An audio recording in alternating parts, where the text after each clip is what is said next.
Welcome back to the Tan and J-Man Show. It is our first August episode, which means football is right around the corner, and we are kicking off our college football preview shows tonight with the SEC, one of our favorite times of year. Heading into, we're just, 3 weeks away from Labor Day already? 3 weeks? It will be 3 weeks this weekend. Yeah. Well, today's 4 weeks from today's Labor Four Day. weeks. Okay, so yeah. just 3 weeks from the weekend. Yes. Where we will have really 2 weeks because week 0. That's true. Always Two forget about weeks week Saturday 0. we'll have legit football. So it is ramping up, and we finally got stuff to talk about for the rest of the year. It's nice. Yeah. It's nice to have stuff talked about. So I'm the J-Man. Tanner is sitting next to me in a different state. How you doing, IT Dog? I'm doing good, J-Man. Yeah, can't complain. It's crazy. August is here already. Yeah. It's crazy how fast 2025 is moving, but like you mentioned, football season is one of our favorite times of the year, and we're pumped to talk about it, starting with the SEC.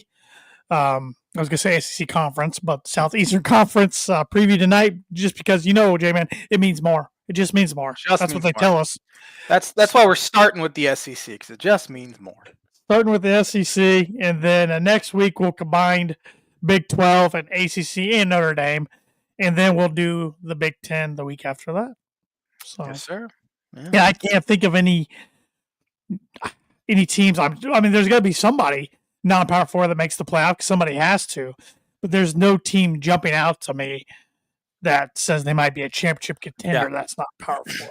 It's always easy. Boise State made it last year, and it's always easy to pick a team like a Boise State. But I'll be honest with you, with all the conference jumbling and jumping around, I have a hard time knowing who's even in the Power 4 anymore and who's not. I know. Thankfully, the jumping around for now is kind of stopped. Yeah. I know next year the Pac-12 is picking up a lot more teams, and then I think the Mountain West also next year is kind of getting remodified a little bit. But besides that, none of the Power 4s or anything are adding teams. So, yeah. But But a lot to talk about tonight. We also got baseball to talk about tonight. Trade deadline coming and wins. Yeah. I don't know if I want to talk about the trade deadline too much, but it did come and go like a thief in the night. Well, we'll get to it. But we'll start with some birdie or bogey, which is baseball themed tonight for you. So I kind of asked this question to my dad last week. Well, a variation of this question, but it was NFL related. So I, to be honest, was having trouble finding a good one, but finally came upon something. I think we'll see how you do. I think you got a pretty good shot at getting this one, but it's a one answer question. What active MLB player has played in the most games? Oh, man.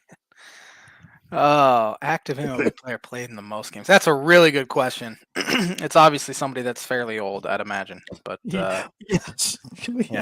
Birdie or Bogey is brought to you by Arlington Public House for good cuisine, cocktails, casual atmosphere, located 703 Main Street in Rochester, Indiana. Yeah, let me pull up what they had over the weekend. I should know this because I was just looking at it the other day. And they've started to do some cool things on their Facebook, which they're going back into the kitchen with their cook Clarence. I saw that, yeah. He's showing you how he's making certain things. Let's see. He showed it was the prime rib. He's shown how to do the prime rib. And has shown how to do the crab ragoons there. Let's see. Is there any others? It looks like those are the only two over the weekend. But and it looks like they're the other day you could vote on what you wanted to see him show you how to pick. So Chef Clarence cooking up some good stuff. It looks like the next one you could pick between their signature rock burger or the delicious dinosaur rib. I voted on dinosaur rib. What is the dinosaur rib? No idea. T-Rex? That's why I wanted to see. I did go see Jurassic World Rebirth yesterday. Did you? my wife, myself, and my mother-in-law. Yeah, I Out liked of it. out of 10, what you giving it? Out of 10, I liked it a lot. I'll give it a 7.4. Okay, all right. Oh, Who's but this was the seventh movie in the Jurassic Park, if you will, franchise. I rated it the third best out of 7. interesting? Is Chris Pratt still in it? No, Scarlett Johansson was the Oh, most well-known actor or actress in right. this one, but they had some other actors and actresses that have been in some things. So, yeah, it was very very good, very good. I like the story. I'm sure they'll make another one because it prints money, but I don't know. I'm not trying to give any spoilers away. I don't know if you can make another one with this exact This cast. cast, they all die. Yeah, I don't. No, they don't. But I just don't. With the story they told, I don't know how you would Mm. tell another story beyond this one. But it was good. Yeah, But you're not a big Jurassic Park I person, I are you? mean, eh, Take it they're or leave fine. it. Yeah. Yeah, I like obviously the original. The first yeah. one was Nothing's the that's gonna best. be everybody's ranked number one. I Um, mean, I it's I did watch the first Jurassic World when that came out. see that's my number Which, two. That's my number that two. was good. That was good. So I don't know if I saw the second one of those or not. I don't remember. But yeah, I didn't really care very for the second very one. entertaining. I'll say that. Yeah. Well, they all have their moments, all 7 of them. But Yeah. yeah, we went to the theater, and it was actually, I think this upcoming week's the last week, at least for most theaters, it's going to be in because it's been in theaters since July 2nd. Oh, really? Yeah, I didn't yeah. even. I'll be honest with you. I didn't even know there was a new Jurassic World out until you just said something. To be honest. I'm just surprised you didn't see any ads or anything or trailers or anything over. I mean, since like You know, April. we cut out cable back in May, and that is my pop culture knowledge is not You where do it have used to YouTube be. TV though, right? No, I'm waiting until football season. Oh, I don't need it right now. pretty much here. Yeah, no. I'll say August 28th. They'll Okay, probably fire up YouTube okay. TV. Yeah. I thought you had YouTube TV for some No, reason. no, not now. Okay, okay. So, but let's talk baseball. Let's rip the Mhm. band-aid off, shall we? Well, first off, I wanted to get your thoughts last week, but you weren't on. My dad filled in. My dad gave his thoughts, but you're more the expert here. Since we've seen you last and talked to you last, the Cubs gave Jed Hoyer a Mhm. contract extension. Mhm. How are you feeling about good old Jed getting a contract? Ah, if you would have asked me, if I was on the show last Monday, my tune would have been completely different than it is now. He put together a very good team this year, and he probably deserved an extension. However, right when he signed the extension, I was texting two of our friends. One has been on the show before, and I go, the thing that makes me nervous about this extension is now he has the job security where he's not going to go out of his comfort zone like he had all off season. Kyle Tucker one was way out of his comfort zone. That deal. He was super aggressive throughout, April and May and June. My concern was he would not be able to be comfortable doing big deals, and it proved to be fact at this point. And I know I've heard, the trade packages that were thrown around that teams wanted for some of these guys were absurd, and I believe it. Um, if you want to go win a freaking World Series, you go out and make a freaking deal. Look at what Theo did, trading for Aroldis Chapman, a rental closer. He traded one of the best prospects in the game, Gleyber Torres. He traded a handful of other guys in that deal for a rental closer. You know what they went and did? They went and won World Series. Now, the moves they made on the surface, and you pick each guy individually, liked them. I think they'll help them going forward throughout the year. Andrew Kittredge, fantastic bullpen ad. And now I forget his name. He's a twin. Legit Taylor Rogers is his name. You mean when you say twin, he's Actual twin, not a Minnesota twin. yeah. What's the word for that? biological twin. There you go. He's a biological twin. He started the season with the Reds. The Reds traded him to the Pirates on Wednesday, I believe. Then the Pirates shipped him to the Cubs on Thursday. A lot of NL Central movement. Yeah. His brother is the closer for the Giants. I believe this one's Taylor and somebody else. Anyway, he's only pitched once, and I didn't even watch him pitch. So it was right at the end of the deadline. Literally, it came across the ticker like 3 minutes after the deadline ended, and so I was kind of ticked off that was their last move. Anyway, good move.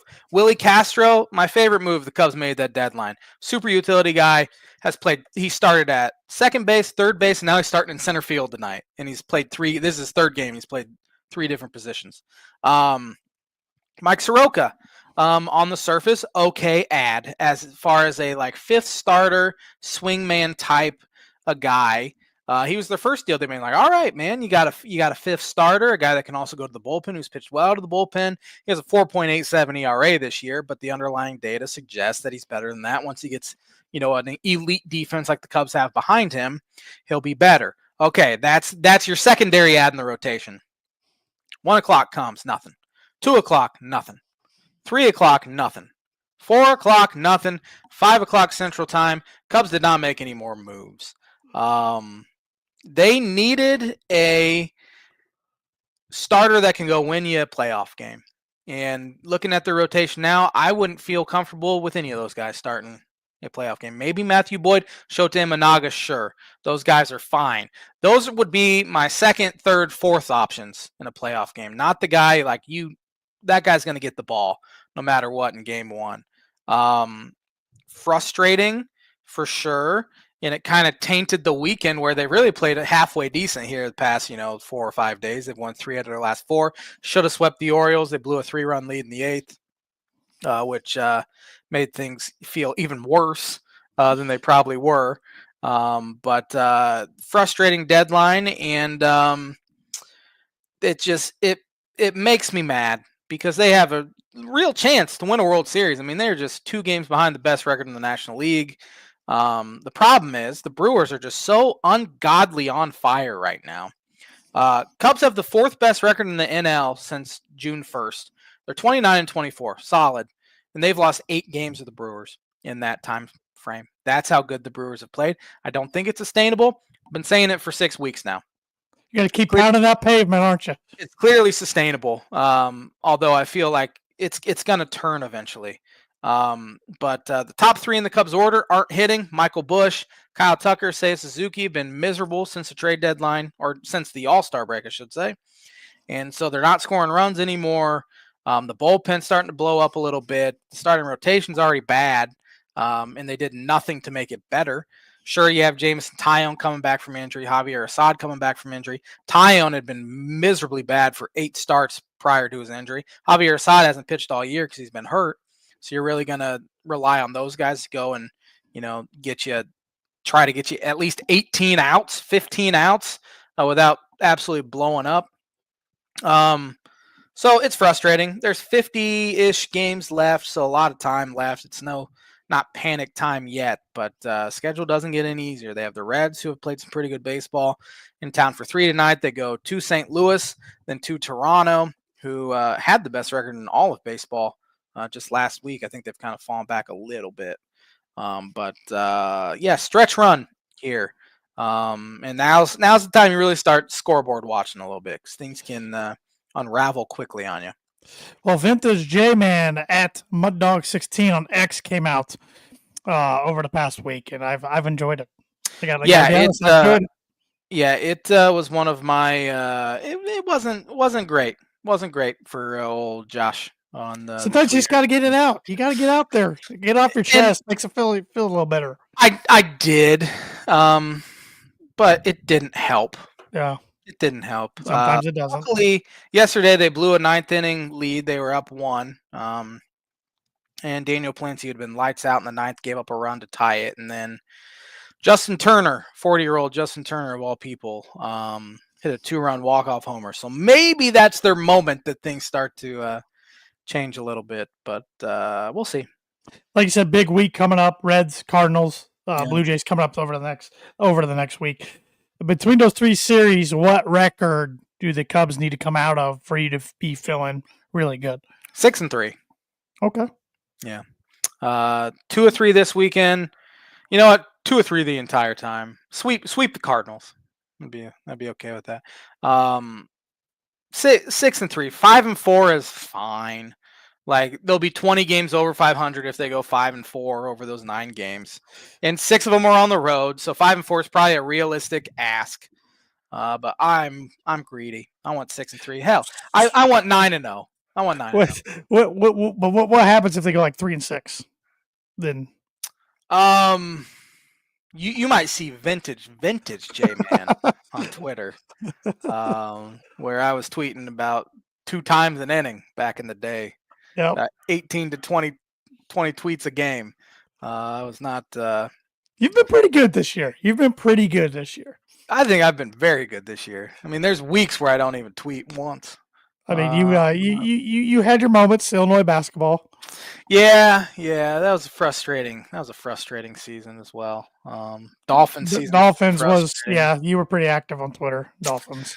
Yeah, we'll see how I am this year. I've been kind of liking the low key twittering. Yeah. I don't tweet as much as I used to. Once in a while, I retweet a lot. Podcast stuff too. Yeah. But once in a while, I gotta vent out there about something. Absolutely. Yeah, absolutely. Elsewhere around baseball, the Blue Jays have a 3-game lead on the Boston Red Sox in the AL East. The Yankees are 4.5 back. If they don't turn things around, Aaron Boone's got to go. I think they make the playoffs and an early exit. Yeah. As of right now, they only have a half-game lead for a playoff spot. So I think they'll make it. Figuring out here quick. Tigers have an 8-game lead in the Central over the Cleveland Guardians, 8.5 up on Kansas City. Wasn't that like 13 not too long ago? I think it was 14. Yeah, 14. Yeah, so they're chipping away. Yeah, Detroit has not played very good baseball here recently. And the flip side, Cleveland and Kansas City have 2 of the best records in the league over the last 30 games, I think. So they're kind of just chipping away.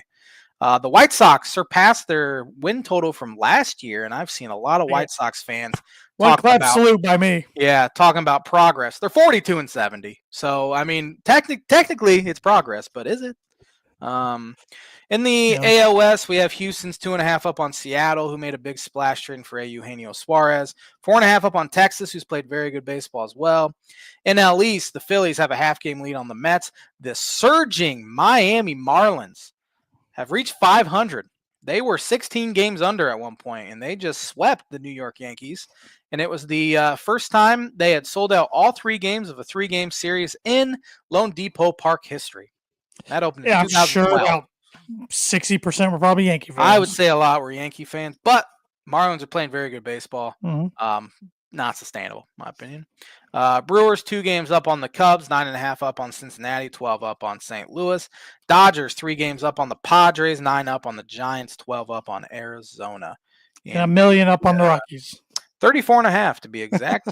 Rockies have actually played halfway decent baseball since the All-Star break. I'm going to go look see what their record is. In 30-81. Their total record's 30-81. Yeah. But in the second half, they're 8-7. So 1 game over 500. Yeah. They did have an exciting win last week over the Pirates. Yes, they did. Down a ton and came back 15-14. Yeah, they gave up 9 runs in the first inning. We're down 9-0 heading into the bottom of the first and found a way to come back and win. I don't know how you keep your mind in it when you're a team that bad and you're down 9-0 that early in the game. I don't know. Yeah, to do that and be able to come back and win, that's pretty impressive. That shows some mental fortitude there. A bad loss by the Pirates. My gosh. Yeah, they stink. There was another crazy game. I think it was Thursday night. The Braves and Reds went into the 8th inning. It was tied at 3. The Braves scored 8 runs in the top of the 8th to make it 11-3, I believe, is what the score was. The Reds responded by scoring 8 runs without recording an out in the bottom half to tie it at 11, and then the Braves won in extras. So that was a wild one, too. My dad was at Friday's game, Braves and Reds. Yeah, unfortunately, the Reds won that one. Yep. Yep. And he just couldn't believe how fast the game was played. It was played in like 2 hours and I want to say like 14 minutes. I could be wrong. Was that the first 41. Game he's been to since the? No, he went to one last year. Oh, okay. Yeah, because the pitch clock has helped tremendously. The Cubs 2 hours 16 minute game. That's pretty dang quick. The Cubs and Orioles on Friday played a 1 hour and 49-minute game. That's wild. Which was tied for the fastest. Like I was at work, and usually when the Cubs play at 1:20, I'm getting off work, and it's usually top 7, bottom 7, usually like that. I looked at my phone, checked the score at 3:00, and it was top of the 9th inning already. I'm like, holy crap! Yeah, it's a good thing. I think all that stuff they implemented. Yep, I agree. For sure. Here's a quick trivia question for you. What franchise has hit for the most cycles? Oh, that's a really. I believe the number's 24. I'm just gonna have to throw a random team out believe. there and go with the LA Dodgers or the Dodgers. Good guess, but no. Easy guess. Good guess, but no. Just trying to think of somebody who's been around for a long time. Who is it? Pittsburgh Pirates. Oh, they've been around for a long time. Yeah, 24. Yeah. That's not that many. No. So, I mean, I would be interested to know how many cycles are hit for on average every year. Well, the Cubs hit for Carson Kelly in the second full series of the year in Sacramento. They played the A's, hit for the cycle, and it was the Cubs' first cycle since Mark Grace did it in 1991, I think. That's wild. Either 91 or 93. Yeah, it'd been over 30 years. They just it feels like it's one of those accomplishments people don't talk about enough in sports. No, it's kind of. I mean, it's more cool than it is meaningful in a sense, because like I think every player would rather hit 3 homers than the homers. I was just gonna ask that. But yeah, it's still a feat. Yep. Going back to the Cubs, do you still expect them to get some of their deals and extensions done with some of their key pieces going into the offseason? With how conservative they were at the deadline, it makes me nervous that they're not going to with Kyle Tucker. They need to. Tucker's been in quite a slump, and I fully expect him to turn it around. So maybe it's lowering his price tag a little bit, but they need to. There's zero excuse to only have Kyle Tucker for a year and then not go for it at the deadline. That's my thought on it. Other than that, he's really the only guy that would be extension that at least is coming off the books this year. That'd be a big name because PCA is under team control for like 4 more years before he hits free agency. Happ has a few more years. Seiya Suzuki has at least 1 more year. Dansby has a bunch of years. Nico has quite a few years. Bush is under team control for a while. Pitching wise, I don't really think anyone comes off the books. So it's mainly Tucker, and that should be their sole focus heading into the offseason. It's not going to happen before free agency starts, but you were trying. You were willing it. You were trying to will it on media. I willed the trade into existence. I talked about it almost every day once I heard that he was being shopped around a little bit, and it happened. But my dad told me the other day he thinks I don't, and you correct me if I'm wrong. Jed Hoyer doesn't have an ex, right? Or at least one that everybody knows that's him. Correct. Yeah, you might have a burner or something. Yeah, I don't think. Yeah, when you said ex, I immediately went to Twitter, ex-girlfriend. I'm like, what are you talking about? But that makes more sense. But because he thought if Jed did, you're going to get the Beckman treatment. Blocked like Tim Beckman. Yeah. Old Timmy Becks blocked me years ago. But I said, I think if Jed had a Twitter, J-Man would be blocked a long time ago. Oh yeah. Up until Thursday, I was in good spot, in a good place about old Jed Hoyer, and his inactivity on Thursday really killed it. So, well, you got a big series coming up for a couple big series, but especially the Reds. Just with like the Reds. How many friends of ours like the Reds? So, yeah, that's the only reason why I dislike the Reds. It's just because of the people who like them, honestly. And I mean, I've talked about how much Skyline Chili is terrible. And whoa! The city of Cincinnati is a dump. Oh my gosh! Yeah. Yeah. That's Any other it honestly has nothing to do with Skyline Chili or the city of Cincinnati. It has It's the everything to do fans. with the 3 Reds fans I know. Three. Yeah, that says Yeah. something too. Three. Would you rather? I don't even like asking this. But would you rather, if you had to get swept by the Reds or the Cardinals coming up, which you picking? I'm picking the Cardinals. Yeah, just because you won't hear. Well, you might hear from a family member. He doesn't really follow baseball that much. More football guy. More football. So right. I don't think I'll hear anything from him. But I would. It'd be relentless, especially because it's in Wrigley too, which would make it even worse. So hopefully Cubs can scratch away. I wonder when the last time they've swept the Cubs at Wrigley. I'm sure it's been a while, right? I don't remember them sweeping the Cubs at Wrigley. I remember them sweeping the Cubs in Cincinnati in a 4-gamer a few years ago. That was brutal. There's only 2 teams in baseball that have not been swept this year, and they play each other. It's the Cubs and the Reds. Are the only really? That's that have not been swept this year. That's interesting. So that's going to happen, and it's not going to be the Cubs sweeping the Reds. It's going to be the other way around. I can feel it in my bones. You got sweat drip starting to form. I know. It's your brow just brow. Oh, man. Stomach's starting to hurt. Any other baseball news, notes, topics that you want to cover? No. Okay. Nope. Okay. Well, do you want to get educated? I do. Always. And let's learn about some sporting events that have happened on August 4th. I better bring up the banner here. On this day, 1910, MLB had a pitching duel between the Philadelphia A's Jack Coombs and the White Sox Ed Welsh as they pitched a 0-0 tie in 16 innings. Man, that's brutal. I wonder how many people stuck around for all 16. Who knows? On this day in 1934, 1934, Giants outfielder Mel Ott became the first player in MLB history to score 6 runs in a game as New York beat the Phillies 21-4. Dang.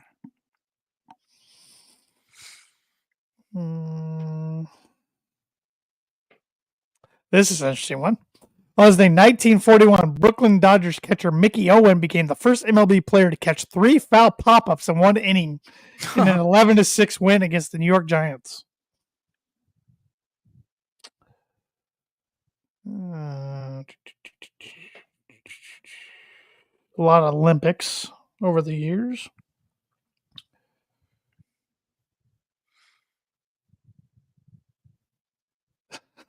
On this day, 1956, at a NASCAR Grand National race in Tulsa, Oklahoma, Lee Petty stops his car on lap 32, climbs the flag stand, and waves a red flag to the field, halting the race due to dusty conditions.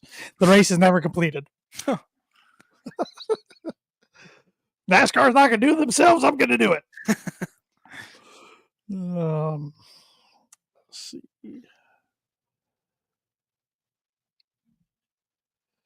On this day in 1980, 7-time All-Star Murray Wills became only the 3rd black manager in MLB history when Darryl Johnson was fired by the Seattle Mariners after a 9-game losing streak. On this day in 1982, outfielder Joel Youngblood is the only MLB player to get hits for 2 different teams in 2 different cities on the same day. He had singles for the Mets in a Chicago day game, gets traded, then singles for the Expos in a Philadelphia night game. That's a cool one. Joel Youngblood. On this day, 1984, American athlete Carl Lewis won the 100-meter in 9.9 seconds in L.A., the first of 9 Olympic gold medals over 3 Olympic games for Carl Lewis. He's pretty fast. Make fast people look not so fast. On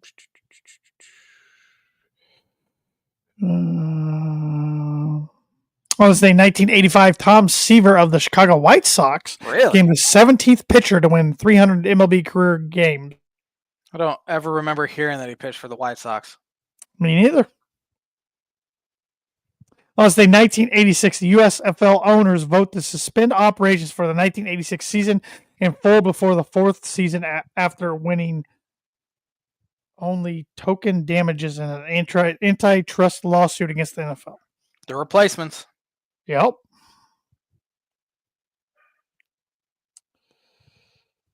On Wednesday, 1995, following a suspension from the league for substance abuse, former Mets outfielder Bill Strawberry joined the New York Yankees and eventually helped the Bronx Bombers win the 1996 World Series.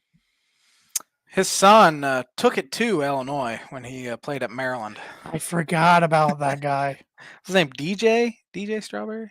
I feel like you have a whole list of Maryland guys you can't stand because they played good against Illinois. Grievous Vasquez as a freshman killed him in Champaign in the Big Ten the old Big Ten ACC Challenge. Mello Trimble throwing a snapping his head back. Yeah, those Illinois teams stunk. Anthony Cowan got him quite a bit. Who was the guy? Jameer Young, was that who was? Yeah, he killed him. Yeah, I just remember that when we were both living in Rochester. Yeah. He met my dad and I at a restaurant in Rochester. The largest beer you had. Yeah, you were pretty down. Yeah. That was classic. On this day, 1966, the 34th Summer Olympic Games were closed at Centennial Olympic Stadium in Atlanta, Georgia.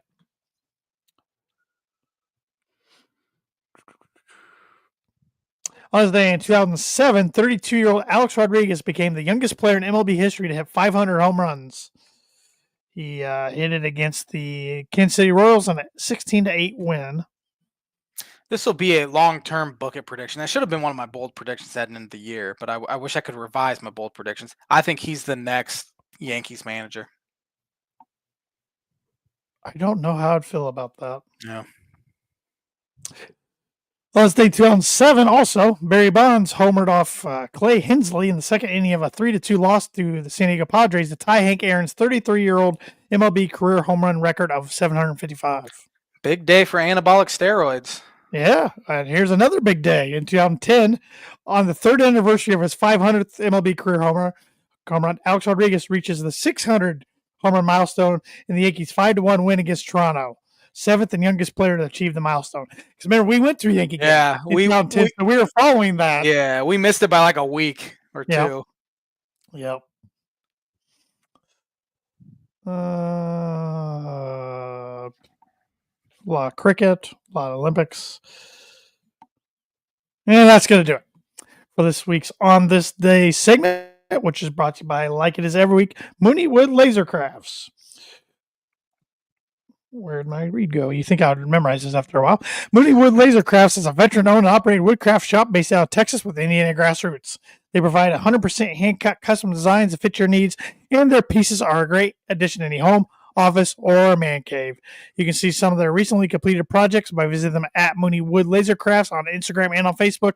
If you let them know the Tan and J-Man Show sent you, you get 15% off your first order. And like I said, he is doing more than just wood signs now. Thad is messing around with his lasers a lot. He's creating all types of things. And he can even create patches for hats. I mean, we got a signature Mooney Wood Laser Craft logo there. We got a Tan and J-Man Show logo there. We have a Boiler Breakdown logo there. We got a Mooney Wood Lasercraft sticker here and another Tan and J-Man Show patch there. So now I just got to get myself some blank hats and get these bad boys put on there. So yes, I'm going to make that my mission. Maybe hopefully by next week I'll have some new lids to wear. So tell Thad the Tan and J-Man Show sent you. You get 15% off your first order. SEC football. It just means more. I'm actually going to start this off with my blind rank because I just to be able to fit it in.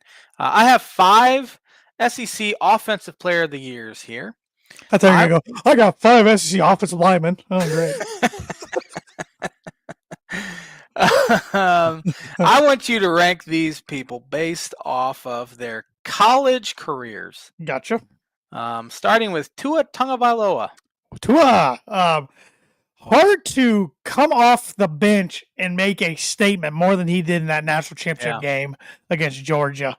I remember staying up late for it. I used to complain about how late the college football championship game would run, but that was a classic against Georgia overtime, if I'm not mistaken. Mm-hmm. But he, comes off the bench, throws a game-winning touchdown, and plays great before that, and really unseats Jalen Hurts for the job. And Jalen goes to Oklahoma, still had a fine career, and look what he's doing in the NFL. doing real well for himself. Both guys are doing well for themselves. So I'm going to do the cop out and put Tua at 3. All right.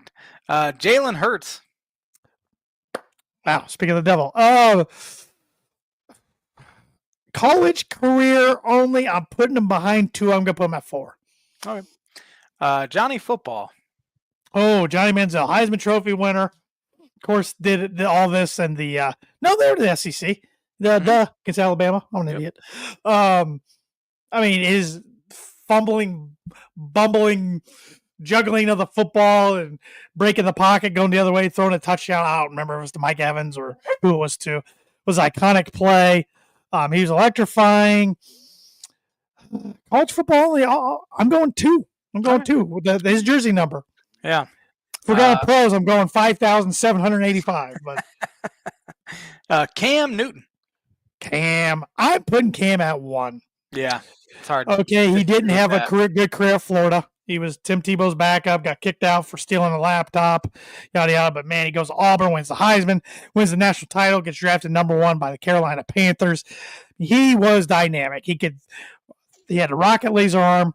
He could run with the best of them, and he was built like a Mack truck. Yeah. So I'm going Cam at number 1. I could have switched this up, but I have my 5 here that I'm going to put out there, and Jay Cutler was my 5th. I could have put Tebow, but I put Jay Cutler. Yeah, I would have been mad if Tim was there because he would have been number 1. Tim, I mean, definitely. Gosh, you could put him a top 5 college football career of all time. Tim Tebow, and he might make that list. But Cutler, good career for Vanderbilt. They just stunk while he was there, so he didn't get a lot of notoriety. But he was taken in the first round by the Denver Broncos. Pretty good NFL career. Excuse me, not as good as it should have been. Probably could have been. Yeah, but I'm good with Jay being 5 on the list. Oh yeah, I would. I mean, he wasn't in Heisman contention like the other guys, so he didn't put up that great numbers either. I think they just saw like the size and the arm and all of that, and that's why he went in the first round. Well, and I believe the reason he went to Vanderbilt, I know Purdue and Indiana at least wanted him to be a defensive back because on his Santa Claus team that went to the state, I still think he has a single game state Indiana State record for tackles in a state championship game. So, but Vanderbilt was one of, if not the only, big offer he had to play quarterback. So he took him up on it. Interesting. Worked out well for him. Yeah, I wouldn't change a single spot on your rank. I feel really good about that one. Yeah, I feel really good about that one. Yep. So, and that is the blind ranking segment. Another good one that J-Man provided us. Brought to you by Performer Print Soup Promo Group. If you're looking for a trustworthy, dependable resource for your next trade show, company, picnic, or sales meeting in 2025, or maybe you're already planning for 2026, Performer Print Soup Promo Group has over 50 combined 50 years. Wow. Combined experience of promotional products and commercial print. They strive for fast and efficient response to all your print needs, so you look no further. Let them be your one source print and promotional company today by giving Barbara Van Weinsberg a call at 574-210-3815. Actually, I'm going back to baseball here real quick. This will be the J-Man's Booker prediction of the week. Cubs sweep the Reds. I was thinking about doing it the other way around. You know what? Screw it. Cubs sweep the Reds this week. J-Man's Booker prediction of the week brought to you by Travis Watering Insurance Agency for life, home, auto, renters, workers' comp, and farm insurance. Contact Travis 219-869-4561. You know what my bucket was last week? It's one we still won't know for a few more weeks, but I said Daniel Jones will be week 1 starter for the Colts. Oh, yeah. I think going against a lot of the reports. A lot of the reports say Anthony Richardson Sr., that he wants to go by now, will be the week 1 starter. But I don't know. I just have a weird feeling it's going to be Daniel Jones. They both stink. Unfortunately, it's week 1 and they play the Dolphins, and I hate week 1 games against teams. Broncos playing week 2. I don't like it either. Yeah, I'd rather play them week 6 or 7. Exactly. Or even later on. Yeah. Hopefully it's a bad first 2 weeks for our good buddy Connor Thompson. Yes. Hopefully, for his sake, Riley Leonard gets some snaps there behind. I hope Riley Leonard gets some snaps because even though Daniel Jones and Anthony Richardson Sr. stink in our opinions. Riley Leonard does not strike any fear in me at all. You did watch him put up 66 points against your college team last Well, year. for goodness gracious, Ray Charles could have put up a touchdown against that defense. Oh, man. You just got my blood boiling thinking about that season. I mean, I saw both the rivals put up 60 spots. Yeah, that was rough. Oh, and a few others just awful. Just awful. It can't be worse this year. That's the thing you got to look forward to. It might not be great. 0-12. Yeah, they're not going to go 0-12. I mean, because that would include losses to Ball State, Southern Illinois week 1 and 2. Yeah, it's probably not going to be great, but No. it can't be worse. Can't be worse. Oh my gosh. We'll get there in a couple weeks when we talk about our Big Ten. And no. I'm not having them bowl eligible. No. We'll no. I can't believe I'm glad we weren't doing this podcast during the Hazel era. Fast forward 2 weeks. I can't believe I did it, and I hate I did it. No. 6-6. Nope. Not this time. Fool me once. Fool me twice. Fool you 17 times. That's true. Well, let's get into our SEC predictions, shall we? Who you have winning it? Hold on here.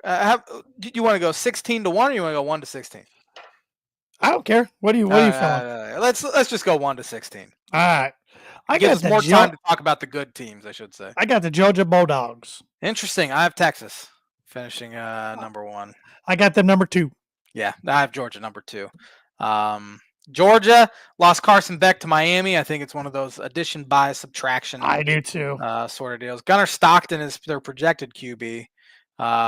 Zach Bell transfer, wide receiver from USC at 500 yards last year. They're great on defense. 4 players are on the preseason first team all conference defensively. So.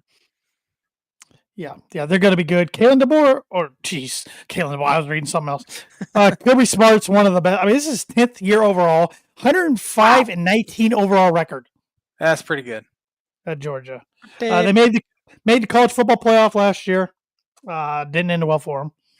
Yeah. But they lost to Notre Dame but in the quarterfinals. But, yeah, they return. I mean, they're always going to have as much talent as anybody else. Yeah. If not more. And I just feel like I feel good about it. I feel good about them. I think even if they don't win the SEC, they have a good enough season. They make college football playoff. I agree. I think they'll be in the playoff for sure. Yeah. But going with Texas, who you have winning, and I have second. Steve Sarkisian, this is already his 5th year. He's 37-17. Yeah. They also made the playoff last year, but lost to the eventual champion Ohio State Buckeyes. Man, a lot of pressure on Arch Manning. Yeah, he's been crowned the god, essentially, of college football, too. 2 starts. He's at 2 starts so far. Yeah, it's it'll be interesting to see if he can live up to the hype. He seems like he has the kind of, mentality and makeup that it won't affect him much. I mean, he's been dealing with the Manning last name for, 20 years now, his entire life. It's a lot to live up to, though. A lot to live up to. Yeah. And he's the key. I mean, they could easily win it, or I could see him finishing 5th in the SEC if he doesn't play very well. So, well, I'm once again, I don't have him win the SEC, but of course, I do think they will make college football playoff as well. Yeah. I mean, they got a huge game week 1. They're at Ohio State. And the coaches poll came out today, and yes. I believe that's number 1 against number 2, which is it is. First time ever that has happened that the game 1 will be number 1 versus number 2, or number 1 versus number 2 will play week 1. Yeah, I'll run through that real quick. I got it right here. Texas 1 with 28 votes. Ohio State 2 with 20 votes. Penn State 3 with 14 votes. Georgia 4 with 3 votes. Notre Dame 5 but didn't get any number 1 votes. Clemson 6 with 2 votes. That's who my dad predicted as his national champion last week. Oregon 7, Alabama 8, LSU 9, Miami 10, Arizona State 11. You're fighting the Illini 12. South Carolina 13, Michigan 14, Ole Miss 15, SMU 16, Florida 17, Tennessee 18, Indiana 19, Kansas State 20, Texas A&M 21, Iowa State 22, BYU 23, Texas Tech 24, and Boise State 25. A lot of SEC teams in the top 25. Yeah, a lot. We'll see if Illinois finishes in the top 25. What's it gonna take for you to get on the bandwagon. Last year, 8 wins. Then they got 8 wins. You move the goalpost I to know. 10. They get 10, and they're ranked 12th, and you're still not on Man. board. I very much like not having to really follow Saturday. What if they make the stuff, CFP? I'll be back in. Book it. Book it. You have to lock it in. Year. You have to lock it in then. I have to be back in, but then I reserve the right to jump back off when they predictably go back to being the Or when Bielema leaves. Or when Bielema leaves. Which I don't know why he would leave if you do that, though. I mean, he said it. Did you see that? We're way off topic now, but you see that interview with Barstool a few weeks ago? It's in his contract. He can't take the Iowa job. Is it? Mm-hmm. There's a clause in there. He cannot. I don't think he can take any other Big Ten jobs. Yeah, that is a thing in a lot of contracts, I think. Yeah. But yeah, I mean, he has a real good thing going at Illinois. I don't know why. He does. Sure does. I mean, they're already talking about building a statue of him. So I mean, you make CFP. My goodness, you're a football school all of a sudden. You're not basketball No. All right. A good football school a good football team will help the basketball team too. I mean, it does for recruits. Sure does. Yeah. So, yeah, whatever. Yep. But I have Alabama finishing third. I do as well. Ty Simpson is the projected QB. Jeremy Bernard, Ryan Williams return as one of the best wide receiver duos in the country. Added Isaiah Horton from Miami to join that wide receiving core as well. Defense led by Deontay Lawson. They'll be able to stop some people. But the thing is, like I've seen on social media, a lot of people don't think Simpson's going to even last as a starter. Yeah. And he's got to, if he struggles out of the gate, it might be Dylan Mack, sophomore or 5-star freshman Keelan Russell, like you said. Yeah, they've had some quarterback issues for sure. Because I was never a big fan of Jalen Milroe either, and yet he continued to get starts, which I think a lot of Alabama fans were mad last year. He kept getting starts, but. Yeah, and I mean, of course, you got big games all the time, but I mean, they play. Let's see here. They play at Georgia on September 27th. That's gonna be a big one, and they play at South Carolina October 25th. Yeah.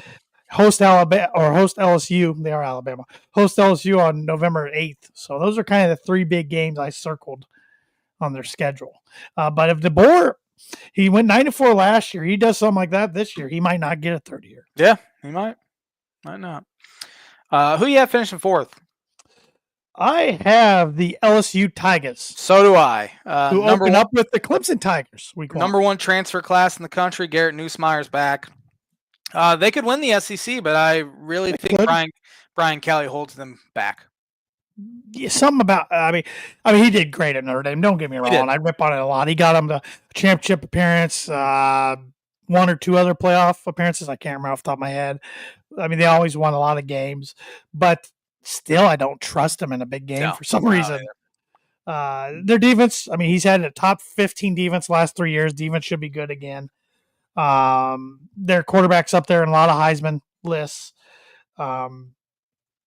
I don't know though. They got. Right out the gate, like I said, they play Clemson, which Kelly already made a statement about Death Valley, and it gave Clemson bulletin board material. Already. So, but looking at LSU, aside from the Clemson game, they play at Ole Miss on September 27th. That'll be a big one. And at Georgia November 8th. So, yeah. Yep. Who you got fifth? I have Florida. I got the Gators too. It's all about DJ Lagway. I mean, he has potential to win Heisman. They have really good wide receivers as well, but old Napier kind of turned him around late last year. He sure did. Kind of got back in their good graces. He sure did. A lot of Florida fans had him written good as gone for a while. They host Texas on October 4th. That's kind of their real big game on the schedule.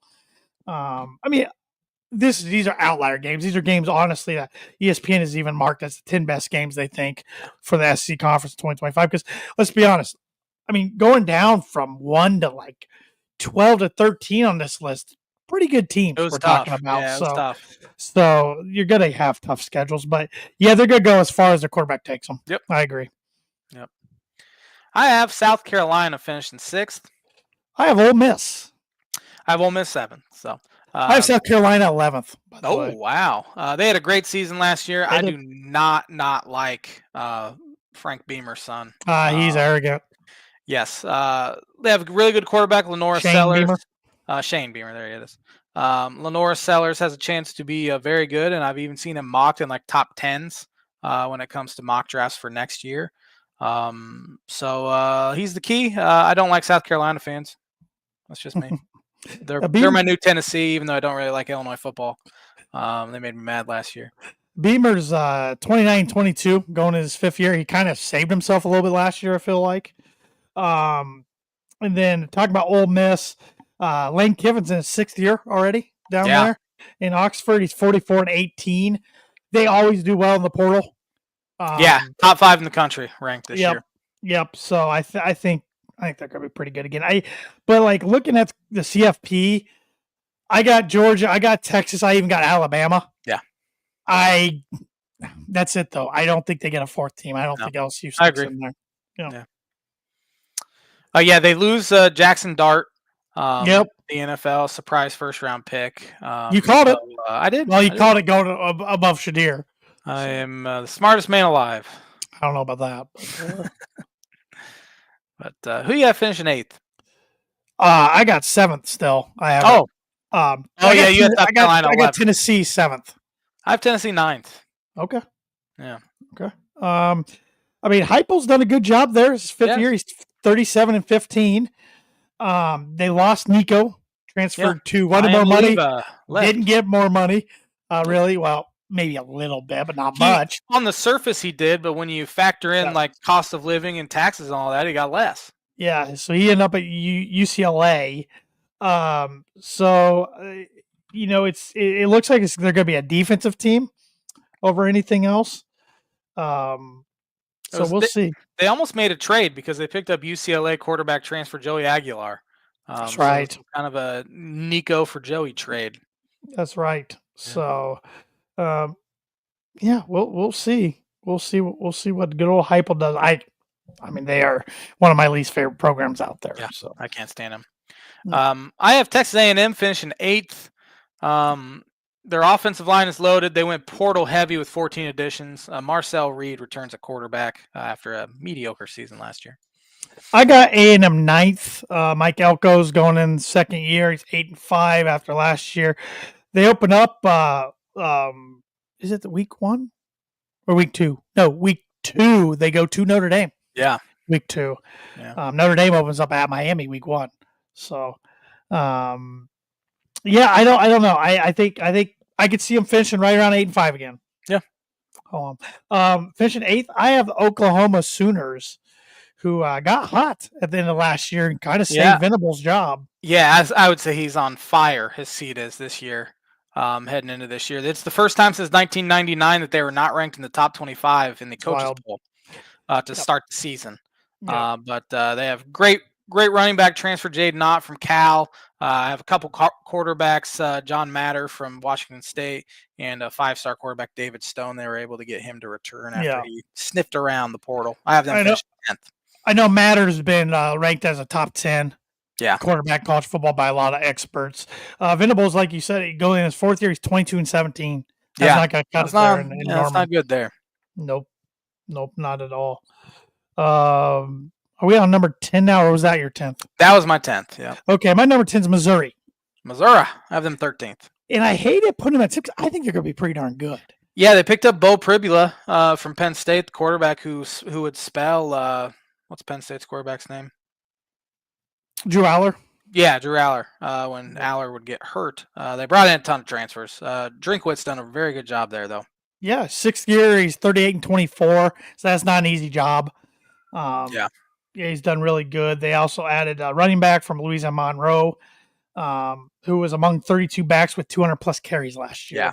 Yeah, Ahmad Hardy. So, and he ranked 6th in the nation of yards per carry after contact, 3.7, and 1st in forced missed tackles per touch, 0.33. So, and he was a freshman. Okay, all right. So, I have Missouri finishing 10th. 11th, I already did South Carolina. I have Auburn finishing 11th. I have nothing. They're my 13th. Other than they have former Oklahoma quarterback Jackson Arnold on campus. I have Vandy finishing 12th. And Hugh Freeze going his 3rd year at Auburn, 11-14. So yeah, he's got to start winning. That's a job you Yep. need to win at pretty quickly. And weren't they ahead of Alabama and choked it away? They last year? were. I Yeah. think that was last year, either last year or Or 2 years ago, yeah. where they gave up like a 2-point conversion late or Yep. a touchdown late, and they couldn't stop them. I do Yep. remember that. They're my 13th. You said you have Vanderbilt where? 12th. I got them 14th. My 12th is Arkansas. Yeah, Vandy has that delusional, cocky quarterback, He's there again. Pavia back. Oh, Maybe the most delusional quarterback we've seen in college football. I mean, Clark Lee's done a great job. I mean, you look at his Yes. record; he's going his 5th year, 16-33. But when he took over, it was the worst Power 4 job. That is, I would say that's a bottom 5 Power 4 job. Yeah. In the toughest conference, or in the toughest toughest conference. Yeah. So that's a tough one. But did you see who their new offensive coordinator is? Jerry Keel. Oh, really? Yep. He's a good football coach. He was doing a really good job at Minnesota, and then his health kind of got in the way of him sticking around. But yep, said he imported the former head coach Jerry Keel and office coordinator Tim Beck. Oh, okay. I don't know. So Keel's just on the staff, I guess. Yeah, he must just be on the staff. Okay. So, but I mean Vanderbilt. Yeah, they had the upset over Alabama last year. They were a good story, but okay. Yeah. Okay. Where are we? Clear? Are we on 15 yet? I have Missouri 13 and I have Kentucky 14th. I got Kentucky 15th. All right. Kentucky could have as many as 12 new starters via the portal, led by quarterback Zach Calzada. Offensive line is a major question because it sounds like they lost everyone on that O-line. Yeah, they're interesting because Mark Stoops going his 13th year down there in Lexington, 77 and 73. Their fans That's don't pretty like good him for Kentucky very football. much. Yeah, and their fans don't like him very much. It's interesting. Purdue used to battle with them a lot in recruiting over the years and would always lose out before NIL was a thing. Yeah. Because they were known to pay players, especially on the football side, and in basketball, but also football. Like they have this one booster that was known for brown bags. But now that NIL is a thing, for one, Purdue's not recruiting against them as much right now, but I don't think they're winning battles over a lot of schools like they were because now everybody's on more of an even playing field, so to speak. Some schools are still on a different playing field, but I think they kind of lost their advantage there. But I think Stoops done a pretty good job, but he might need to at least make a bowl game this year. Yeah, I agree. I have Arkansas finishing 15th. Yeah, Sam Pittman's got to do something. Yeah. They did win 7 games last year, made a bowl. Quarterback Taylon Green returns. Yes, their backup, Malachi Singleton's vying for the Purdue job now this year. So Pittman's going in his 6th year. He's 30 and 31. Arkansas is one of those programs I just never have taken as a serious national championship contender. Except I used to say that about Clemson and Georgia when we were growing up, and now look at them. Yeah, but they were good. Like Arkansas has been true for most part. But true. I figured we both have Mississippi State finishing last. They won 2 games last year. They had 32 transfers coming in, which is the most in the SEC, one of the most in Power 4. It's going to be ugly. Yeah, Jeff Lebby went 2-10 last year. It's his 2nd year. Yeah, I don't have much else to add about them. It's going to be a long year in Starksville. I don't see him winning the Egg Bowl against Mississippi. Let me put it that way. No. So, So SEC, I mean, they like to think they're the best conference in football. They might be. I mean, top to bottom, they probably are in depth-wise. Yeah. But the Big Ten's back-to-back national champions, so. Yeah. So we'll see. But back to the birdie or bogey question. Oh, real quick, I did have one question for you. What did you think of the Bristol Motor Speedway baseball game between the Reds and the Braves? It was cool. Sounds like it was rough for the fans because they ran out of hot dog buns and all sorts of stuff. Inexcusable. And it got rained out. They got suspended. The rain suspended yesterday or on Saturday, and it looked cool. I think I don't know if they'll ever do it again, but it was okay. The Reds catcher had cool gear. Ricky Bobby gear. He had gear that matched Ricky Bobby's from Talladega Nights. So, That's cool. Birdie or bogey, what active MLB player has played in the most games? I have no idea. I've been thinking old guys, and the only person I could think of is Freddie Freeman. So that's who I'm going to pick. Freddie Freeman. Freddie Freeman's third with Oh, shoot. 2,131. So it wasn't a bad guess then. No, not at all. Justin Turner, he's old, but he's not. He's probably young. ninth with 1,736. Yeah, he came up a little later in his career, like he was 26. It's gonna make me mad when I hear it. I don't know. Andrew McCutchen. Oh, that stings. 2,224. Oh man, I should have got that one. I'm mad at myself for that one. Carlos Santana, number 2 with 2,183. Well, I'll do the top 10 real quick. Paul Goldschmidt, 4 with 2,033. Jose Altuve, 5th with 1,929. Manny Machado, 6th with 1,847. Nolan Arenado, 7th with 1,776. Bryce Harper, 8th, 1,736. Already said Turner, 9th. At 10th, Giancarlo Stanton, 1,684. I thought Giancarlo, but I'm like, he's hurt every year. He is. Man, third. Crap. All right. That was I good should have thought McCutchen. Thanks for watching the Tan and J-Man Show. We will preview the Big 12, ACC, and Notre Dame next week. Have a fantastic week, everybody.